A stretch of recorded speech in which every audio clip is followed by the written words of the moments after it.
kakabitan natin ng radiator guard ang ating Z900. Z900. So, protection sa mga rocks, pebbles ng ating radiator para hindi siya mayupi yung mga foil niya. So, para hindi rin mabutas. So, magandang protection yan.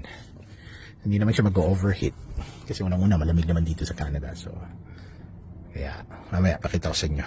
Tinanggalin natin to. Kabila, tatanggalin natin mamaya. So, tanggalin natin to para may access tayo dito sa pagsasaraduhan.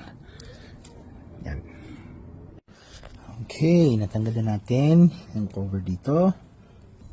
At yung cover dito, so may access na tayo. Yan ang ating lagyan yan. First, lagyan natin ng damper para sa vibration. At snug fit siya. Ayun, magiging ganun ang itsura. Yan. From this to this. Ayos.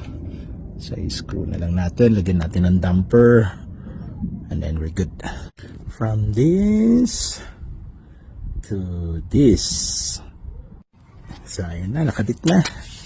So, we got protection for pebbles, small rocks, big bugs. Para hindi masira yung radiator natin kasi open. Salong-salo niya eh. Kaya yan. Yuhuu!